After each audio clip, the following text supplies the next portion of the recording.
Eshi jirra jirtu video kana mee share like copy link godhaadha. Video irratti jirtan kuni Prime Minister biyya Uganda ti. Prime Minister biyya Uganda kuni waa tokko isa rakkisee ture jechuudha. Wanti isa rakkisee ture kunis corruption biyya keessatti mala maltummaan guddina ol gaafa tokko murteessee jechuudha. Innis maal murteessee ofiisaati gadi bu'ee qorannoo gaggeessu baajata ramadame irratti investigation gochuudha jechuudha.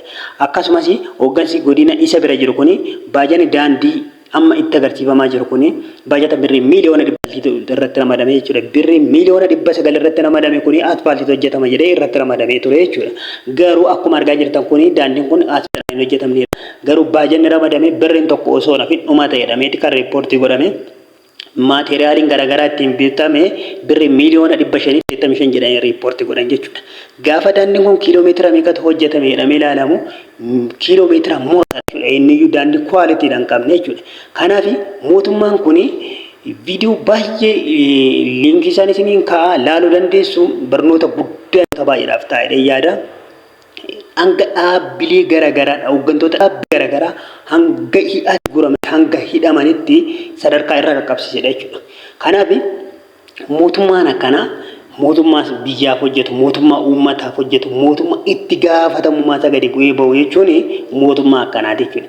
Batalee biyyi keenya keessatti dhaabbata kamirrattuu mootummaan baajata ramadee baajanni ramadamee paarsantii ta'een raawwamaa jira jennee hunda keenyaaf gaaffiidhaan siin jedha.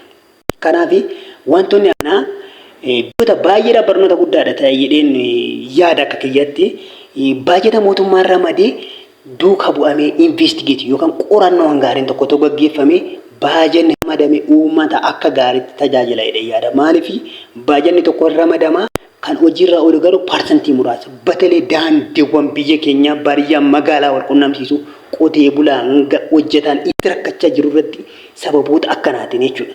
Kanaaf qaamni akkanatti qorasu osoo jiraate aadaanuuf ta'e aadijjeenyaaf ta'e waan baay'ee nama boonsudha jedhee yaada jechuudha. Akkasuma mootummaan biyyaa kun manneen barnoota dhaabbilee barnoota hedduurra jechuudha. Investigeeshinii guddaa hojjetee hooggansoota baay'ee qaama seeratti dhiyeessee jiru. Qaama seeraa hanga isaan to'atamanitti sadarkaa qaqqabsiisedha jechuudha. Maaliif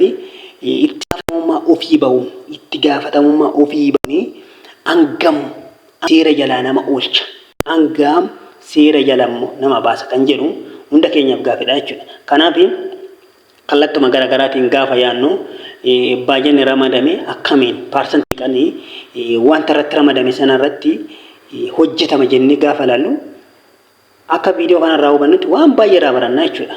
Namni alaafinatti itti kenname yookaan hooggansaatti kenname paarsantii meeqan itti gaafatamummaa baa gaafa jennu biyya keenya kana keessa dhaabannee gaafa laallu haala dijitaaliin itti tole haala teekinooloojiin itti tole kana keessatti uummata saamanii baajata mootummaa saamanii carraan itti aangoo dheereffachuu baay'ee dhiphaadha waan ta'eef hunda keenya barnoota ta'u viidiyoon kun immoo yoo isinitti tole laayik sheer godhaadha.